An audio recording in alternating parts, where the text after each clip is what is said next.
What's going on, everybody? Mortem here, this time bringing you a look at Witchfire, a Souls-like roguelite that you might remember from last year because it launched into early access over on Epic Games in the middle of September. And combining my general distaste with Epic Games and the fact that I was very busy in September covering BG3, I simply decided to skip that, despite thinking that it looked like an interesting game, which brings us to today. I'm bringing you this footage via a preview provided by the devs to coincide with the announcement that the game was coming to Steam specifically a little later this year, though still in early access, as they are planning to launch sometime in 2025 is my understanding. But given that they were finally bringing this game to Steam and that I thought it looked interesting when I first saw it, I decided now would be a good time to take a look at it. Right away, if you want a very broad comparison, the easiest sort of game to think about when you see Witchfire is something like Remnant, albeit with a few different mechanics to be sure. But first, let's talk about the story. Now, it's important to mention that in early access, they are focused much more on gameplay and systems than fleshing out the story, but the story is important to the game as this is a single-player title, but for now we can still talk about a general setup. So Witchfire takes place in an alternate world where the church is fighting off a plague of sorts via witches, a battle that the witches have actually been winning due to their foul magics, though the church has learned to fight this off with their own forms of magic, largely using Witchfire, as they call it, to enhance things like weapons and even utilize as spells on occasion, but only via people known as prayers.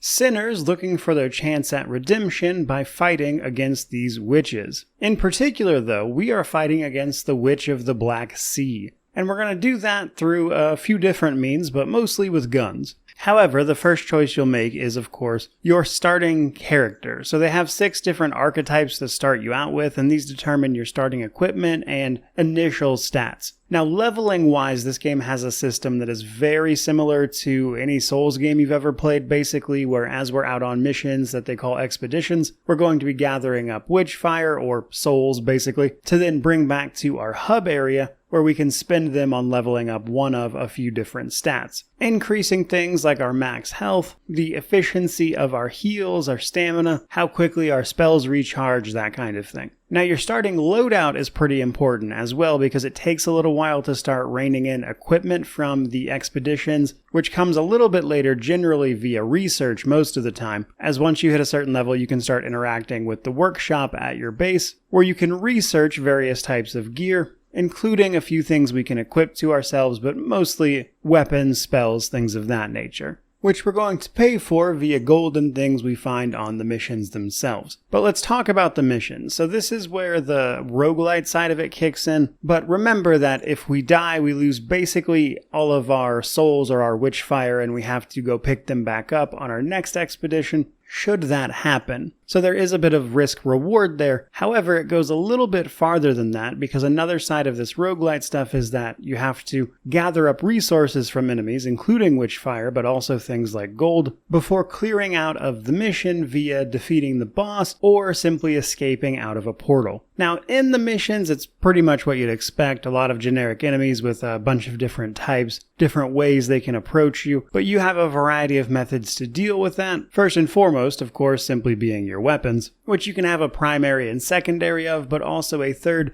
demonic weapon, they call it, which are things like crossbows, etc., that effectively use just like heavy ammo type stuff where it's much more limited in use. And beyond that, we also have a melee attack that charges up over time to become a more heavy version of itself, as well as spells, which come in light and heavy forms as well, including things like lightning bolts, and there was a heavy spell I picked up that allowed me to summon in a bell that, if I struck with one of my guns at that point, stunned all of the lesser enemies in the area, just to name one. And then, of course, doing things like balancing ammo and everything is important here, as you'll have to, of course, scavenge this from enemies as well as the occasional ammo cache you might find, because if you run out, you're obviously in pretty dire straits against all these enemies, especially seeing how sometimes the real challenge is simply the number of enemies in front of you. But it's important to mention that every time you go on an expedition, the areas that you go to are static. That is to say, the maps are pretty well set in stone, and what changes are enemies and the things. So how does that happen? Well, that comes via a progression system that I believe is called like Gnosis or something like that. At your base, you'll be able to find a book that, upon feeding it with resources and completing objectives, will increase its knowledge and thus yours by extension, allowing you to do a few different things. For starters, accessing different events on those maps, but also by increasing what the enemies are doing and how they're responding to you. So you'll start to see like new types of enemies and things like that coming at you. But this also unlocks other features, like this is how you'll get access to things like the vendor and a couple other services. Now, in your expeditions, while you're out there, there is another small form of progression called Arcana. So basically, as you clear certain areas of a map of enemies, you'll unlock a tier of Arcana, which is basically a temporary buff for that run that acts as a sort of roguelite power, which can be everything from just increasing the damage you deal to much more specific conditions that, of course, aim at either keeping you alive or dealing as much damage as possible.